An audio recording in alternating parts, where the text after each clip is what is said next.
teori yang berkaitan dengan penggunaan lahan dan transportasi, mari kita bahas satu persatu. Teori yang pertama adalah teori neoklasik. Teori ini dicetuskan oleh Alfred Marshall. Selanjutnya, pada tahun 1826, Fontaine mengemukakan teorinya bahwa nilai lahan berbanding terbalik dengan biaya transportasi. Kemudian, pada tahun 1909, Weber memiliki pemikiran lain, yaitu nilai lahan berbanding lurus dengan biaya transportasi. Lalu Predel mengemukakan tentang ekonomi keseimbangan umum modern pada tahun 1928. Pada tahun 1970, muncullah ekonomi perkotaan baru, memberikan dampak pada perkembangan ekonomi dan berpengaruh terhadap pengadaan transportasi. Sejak tahun 1980, terjadi perubahan pada bentuk perkotaan secara signifikan. Hal ini disebabkan oleh urbanisasi yang meningkat, sehingga muncullah penataan perkotaan baru di pinggiran kota. Kemudian pada tahun 1996, Henderson dan Nita, serta dilanjutkan oleh Geiser dan Kahn pada tahun 2003, mengembangkan model ekonomi dengan eksplisit untuk melakukan aglomerasi ekonomi. Dalam beberapa tahun terakhir, telah dikembangkan hubungan antara dinamika perkotaan dan pilihan modal yang dikemukakan oleh Newman dan Kenworthy pada tahun 1999, khususnya penggunaan transportasi umum yang ramah lingkungan oleh Boucher dan Lefebvre.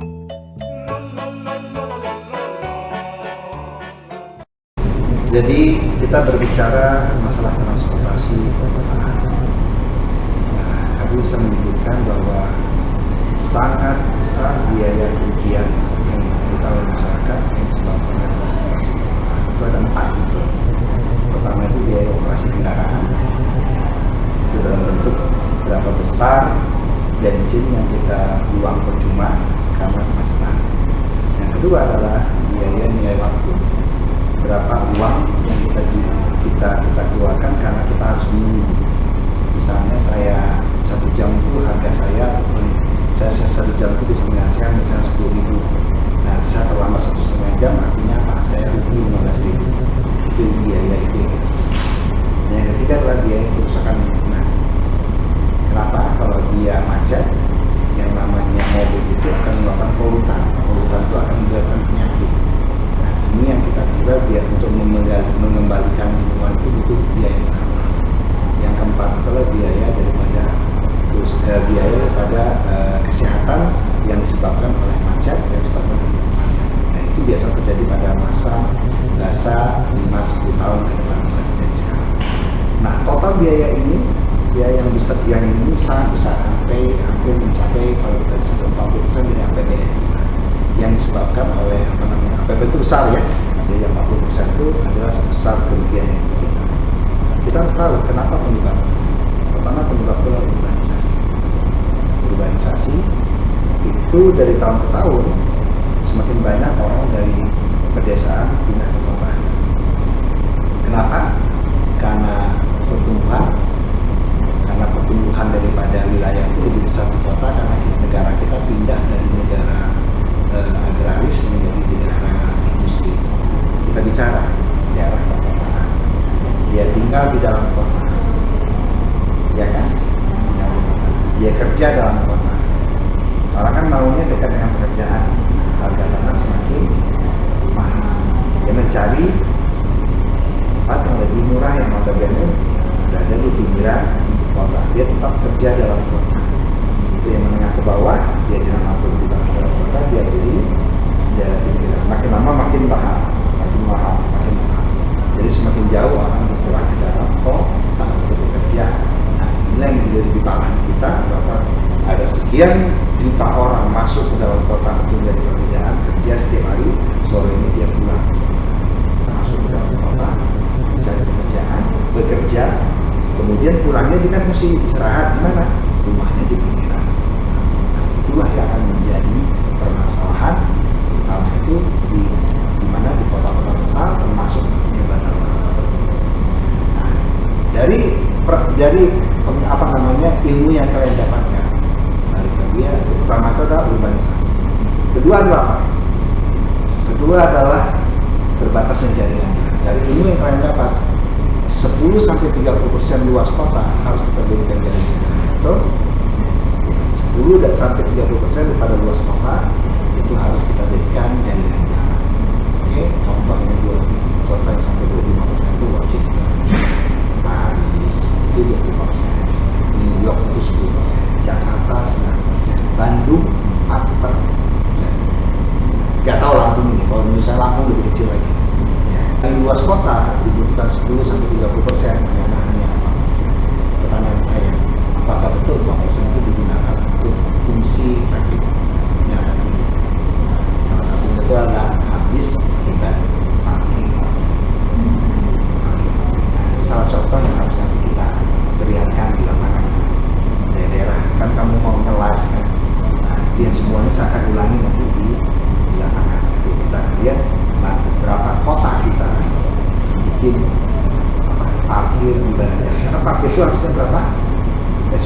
Jalan itu harusnya berapa? 10% betul? Yang ada sekarang cuma hanya Bandung ya. Kalau ini saya lebih kecil lagi, tapi kita asumsi aja 4%. Oke, dari 4% itu sebagian besar habis untuk parkir.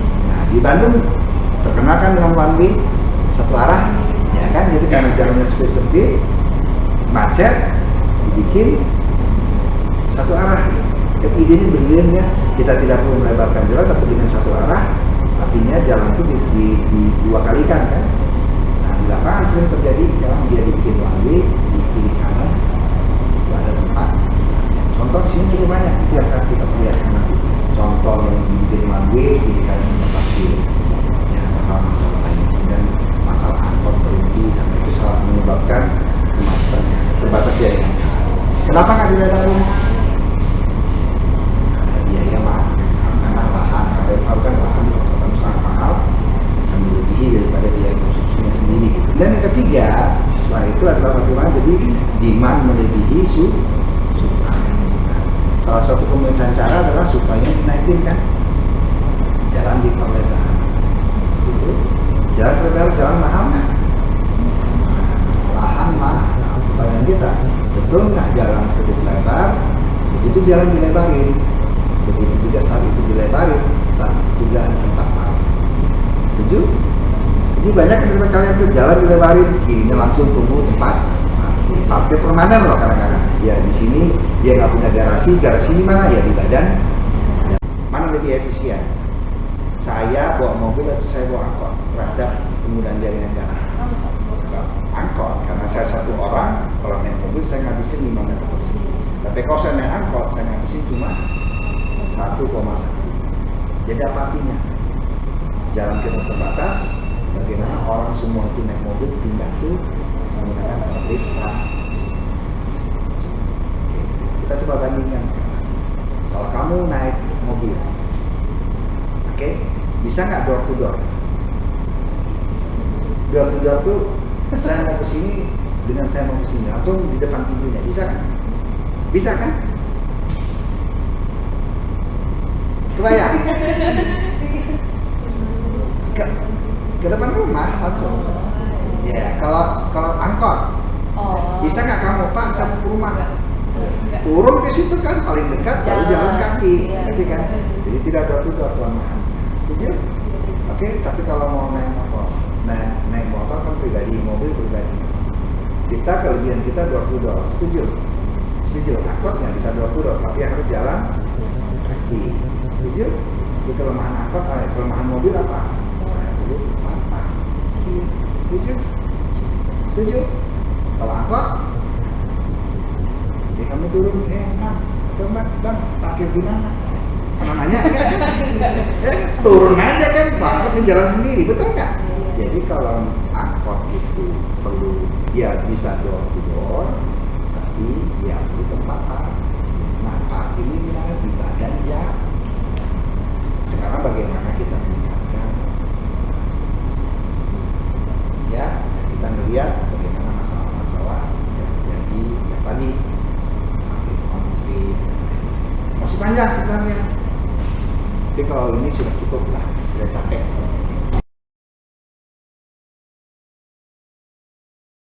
Dugaan kami, pemerintah Kota Bandar Lampung ini membuat yang jalan ini tadi untuk mengurangi kemacetan di sini. Betul, tapi macetnya di sini. Jadi malah Iya. menimbulkan kemacetan. Iya, karena panjang antrian itu sampai di sini. Dia mengurangi di sini. Yang feeling saya di sini ada apa?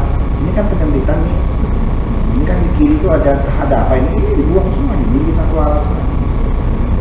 Satu arah semua. Di sini kan dua arah nih. Di sini satu arah kan? Yang ada patung Raden Intan di sini kan? Iya, satu arah. Ya kan? Bukan satu lajur kan? Iya, satu. Ini dipakai untuk parkir kan? Iya. Itu pakai badan jalan itu kategorinya. Gitu, ini bongkar semua ini. Semua Jadi- bongkar. Iya bongkar semua, bukan malah begini. Jadi solusi pemerintah untuk menambah jalan itu Seharusnya. sudah baik, tapi hanya untuk diperlukan pengurangan Tidak, ini, PKM ya, harus ini, dibuat. ini macet kenapa? Karena ini dua lajur jadikan satu lajur. Karena satu ini kita parkir. Padahal badan jalan itu terbatas. Jadi tempat parkirnya harus dipindah ke tempat lain. Udah begini kan, nggak boleh parkir di situ. Nggak boleh. Jadi Raden Intan tuh ada di tengah masa di tengah jalan gitu. Betul nggak? Iya. Itu nggak salah itu. Halo semua. Nah, kan tadi udah nonton tuh videonya. Jadi saatnya kita narik. Jadi, perkembangan teori yang berkaitan dengan kondisi perkotaan dan transportasi itu sifatnya dinamis. Nah, dinamis di sini artinya selalu menyesuaikan dengan kondisi di masa tersebut. Oleh karena itu, kondisi perkotaan dapat mempengaruhi transportasi seperti video yang udah kita lihat tadi. Dapat disimpulkan bahwa penyebab kemacetan di Kota Bandar Lampung adalah pertama, parkir di badan jalan. Kedua, PKL. Pedagang, kaki, LIFA. 5. Bukannya seperti itu. Ini nih yang benar. Thank you and bye. Don't forget To like And